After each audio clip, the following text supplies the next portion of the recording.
On a décidé donc de faire un centre culturel de rencontre sous une forme associative, le monument appartenant à l'État et le demeurant, mais confiant à une association de la loi de 1901 la conception et la gestion d'un projet. C'était la ruine. Hein. Ils avaient arraché, parce qu'il y avait des bords de fer partout, forcément, toutes les fenêtres, tout en bout de fenêtre. C'était arraché, il fallait voir dans l'état que c'était. Au début, nous connaissions mal Fontevraud. Vous avez vu qu'était l'ampleur du bâtiment. Et ma foi, on a suivi un petit peu, essentiellement, je dirais même, les travaux de l'architecte en chef. Lequel architecte en chef avait un certain mépris pour tout ce qui était pénitentiaire. Tous les ateliers de travaux forcés, de chaises, de toutes ces choses-là, vous savez, tout ça, ça a été rasé. Les cachots, les mitards, hein, c'est un cachot semi-enterré, là, il n'y en a plus, ça n'existe plus. Il n'y a plus aucune trace. Autrement dit, on est revenu quelques centaines d'années en arrière, comme si la prison n'avait pas existé.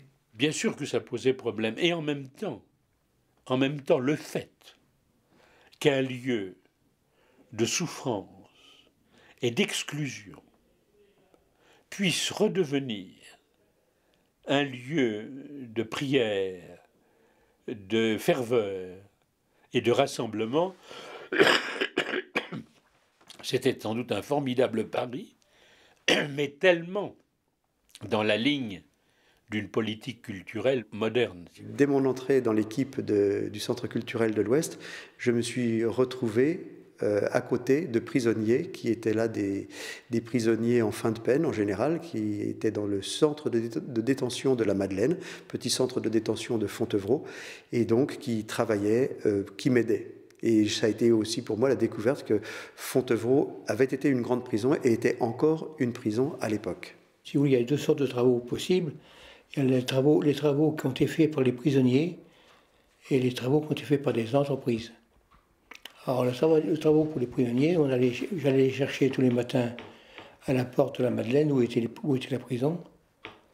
Et on me livrait les prisonniers qui allaient travailler dans les journées dans l'abbaye.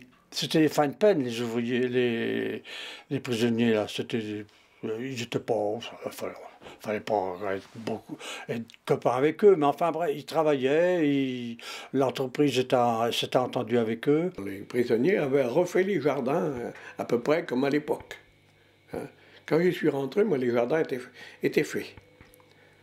On n'avait plus que l'entretien, j'avais plus que l'entretien après à faire. Bon, Alors je me suis intéressé bien sûr à cet aspect histoire du pénitencier, d'autant plus que je pense que ça devait être vers 1984, un historien, un professeur d'histoire à l'université d'Angers, Jacques-Guy Petit, a organisé avec mon aide une exposition sur l'histoire de la prison de Fontevraud. C'était le moment où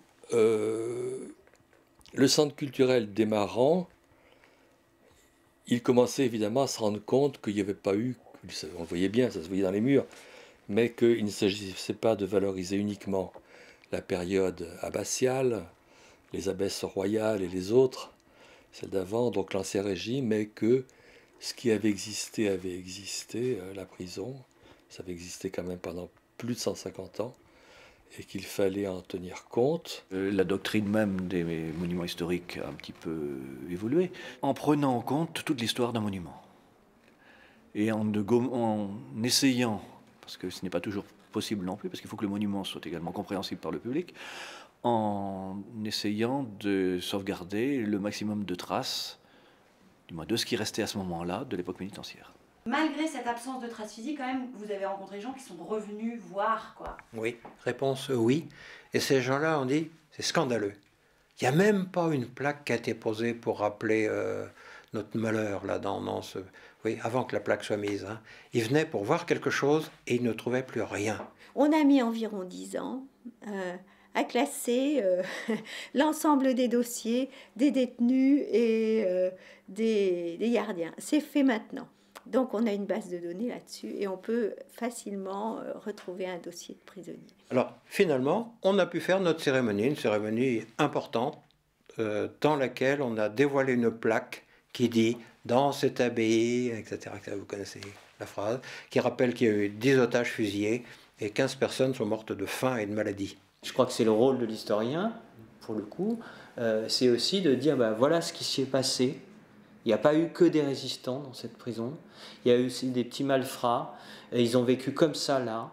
Voilà dans quoi on les mettait, et c'était pas il y a très longtemps. Et vos parents sont contemporains de ça, et vous êtes, pour certains, contemporains de ça. Déjà, au moment de la collecte des archives, on a suscité l'intérêt, mais l'intérêt des chercheurs, vraiment des scientifiques.